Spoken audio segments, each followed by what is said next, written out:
थोड़ा सब्र रखिए और कुर्सी का पीटी बांध लीजिए, मौसम बिगड़ने वाला है। এই ভিডিওটিতে অভিষেক বন্দ্যোপাধ্যায় বলেছেন থোড়া ইন্তজার কিজিয়ে, যার অর্থ কিছুক্ষণ অপেক্ষা করুন। কিন্তু কেন বললেন তিনি এই কথাটা? কুর্সি কি পেটি বাঁধ লিজিয়ে, এই কথাটাই বা তিনি কেন বললেন? মৌসম বিগড়নে वाला है, এই কথাটাও তিনি বললেন, কিন্তু কেন? মৌসম বলতে তিনি কি বোঝাতে চেয়েছেন? মৌসম শব্দের অর্থ হচ্ছে মরশুম।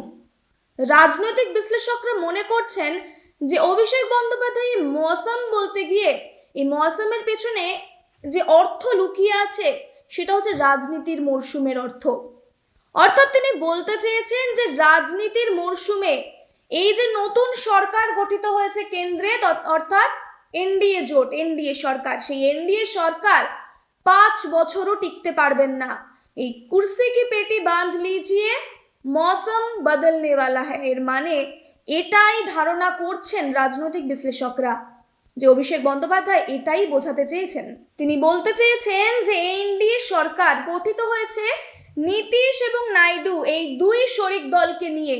আপনারা জেনেই থাকবেন যে নীতিশ এবং নাইডু এই দুজন ব্যক্তিকে নিয়ে রীতিমতো টানাপোড়েন পড়েছিল ইন্ডিয়া জোট এবং এনডিএ জোটের মধ্যে, কিন্তু শেষমেশ তারা এনডিএ জোটেই যোগদান করে এবং কেন্দ্রে আসে এনডিএ সরকার এবং প্রধানমন্ত্রী হন নরেন্দ্র মোদী, আবারও একবার তৃতীয়বারের জন্য।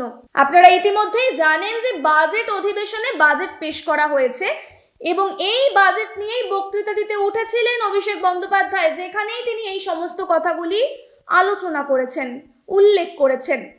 এই বাজেট নিয়ে বলতে গিয়ে এই বাজেটকে তীব্রভাবে কটাক্ষ করে তিনি বলেছেন এটি গরিব বিরোধী বাজেট।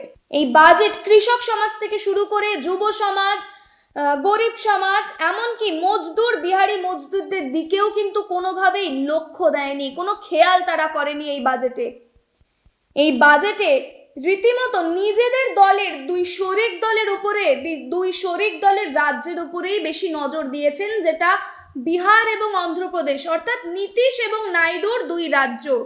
রাজনৈতিক বিশ্লেষকরা মনে করছেন যে অভিষেক বন্দ্যোপাধ্যায় এই কথার মাধ্যমে বোঝাতে চেয়েছেন যে নীতিশ এবং নাইডু, অর্থাৎ এই দুই শরিক দলকে যদি খুশি না রাখতে পারে, তুষ্ট করে না রাখতে পারে, সুবিধে না দিতে পারে, তাহলে এই দুই দল যদি কোনোভাবে সরে যায় তাহলে তো এনডিএ জোট রীতিমতো পড়ে যাবে, সরকার, এনডিএর সরকার আর থাকবে না।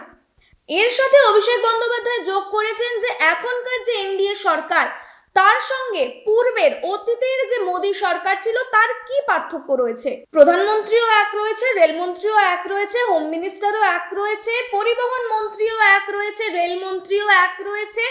তাহলে পরিবর্তনটা কি হলো, পাল্টালোটা কি? পাল্টেছে শুধু এটাই যে চিয়ার লিডারদের সংখ্যা কমে গেছে। এই চিয়ার লিডার বলতে তিনি কাদের বোঝালেন? এই চিয়ার লিডার বলতে তিনি সেই সমস্ত হেরে যাওয়া প্রার্থীদের বোঝালেন যারা বিজেপির হয়ে দাঁড়িয়েছিল লোকসভাতে, কিন্তু হেরে গিয়েছেন, পরাজিত হয়েছেন।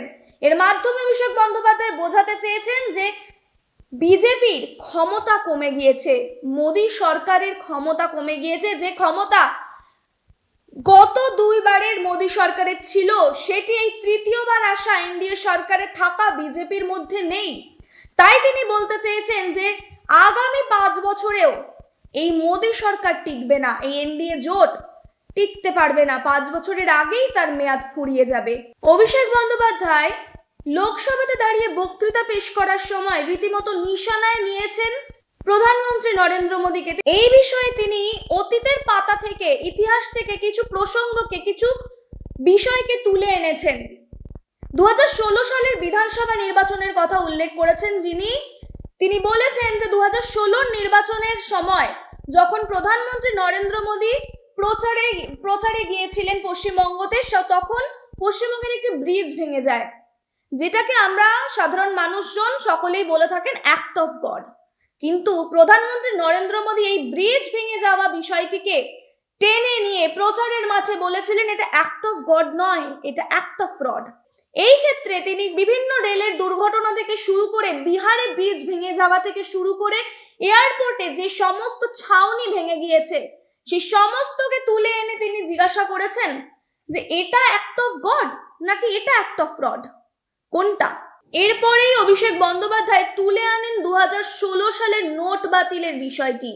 এই বিষয়টিতে যখন তিনি বক্তৃতা দিতে যাচ্ছিলেন, নিজের বক্তব্য পেশ করতে যাচ্ছিলেন, তখনই স্পিকার ওম বিড়লা তাকে বাধা দেয়, তাকে জানায় যে 2016 সালের কথা তিনি তুলে আনছেন কেন, 2019 এবং 2024 এই দুই লোকসভা তো ইতিমধ্যেই হয়ে গিয়েছে, তো পুরনো কথা তিনি কেন টেনে আনছেন, নোট বাতিলের কথা তিনি কেন তুলে আনছেন।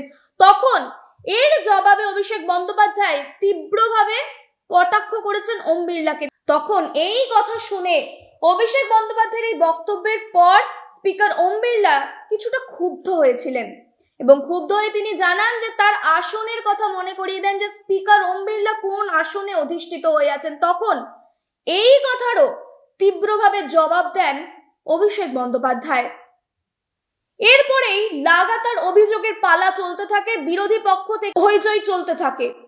এই হইচইয়ের মাঝেই অভিষেক বন্দ্যোপাধ্যায় তুলে ধরেন আরো একটি গুরুত্বপূর্ণ বিষয়, কৃষকদের বিষয় তুলে ধরেন, যে কৃষকদের বিল পাশ হয়েছিল 3টে, সেই বিল 3টির কথা তিনি উল্লেখ করেন যে কোনো আলোচনা না করেই সেই বিল পাশ হয়ে গিয়েছিল।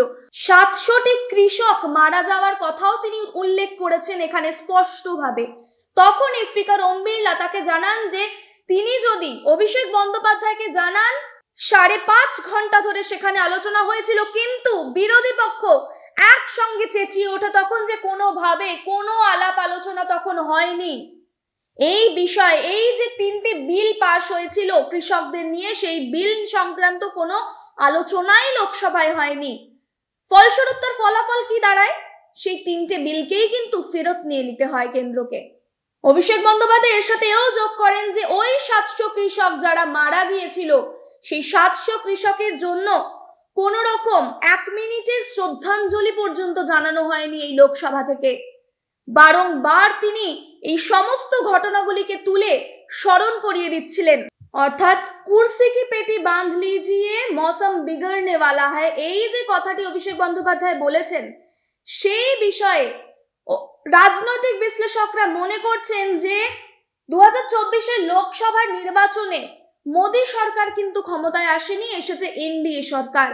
তাই এনডিএ সরকার আদেও 5 বছর কি ক্ষমতায় থাকতে পারবে, এমনটাই কিন্তু মনে করছে রাজনৈতিক বিশ্লেষকরা। অন্যদিকে 2024-এ 4 জায়গায় বিধানসভা নির্বাচন হয়েছে, যার মধ্যে থেকে জম্মু এবং কাশ্মীরকে রাখা যায়, তবে ঝাড়খণ্ড, হরিয়ানা এবং মহারাষ্ট্রকে এই তালিকায় রয়েছে। তবে সূত্র মারফত যে খবর পাওয়া যাচ্ছে যে এনডিএ হোক বা বিজেপি সরকার হোক, কারোরই পরিস্থিতি ঠিক নেই। আর অন্যদিকে বিরোধী দল তথা ইন্ডিয়া জোট মনে করছেন যে হরিয়ানা এবং মহারাষ্ট্রে বিজেপি বিরোধী ফলাফলই আসবে এই বিধানসভাতে, এই আশাতেই রয়েছে বিরোধী জোট। সুতরাং ঘুরে ফিরে ওই একটাই প্রশ্ন যে এনডিএ সরকারের ভবিষ্যৎ কি? আদেও তারা 5 বছরের যে মেয়াদ তা টেকাতে পারবে, নাকি এই 5 বছরের যে মেয়াদ তার আগেই তা ফুরিয়ে যাবে, তাদেরকে সরে আসতে হবে। ডিজিটাল খবরিলাল, খবর আপনাদের, নজর আমাদের।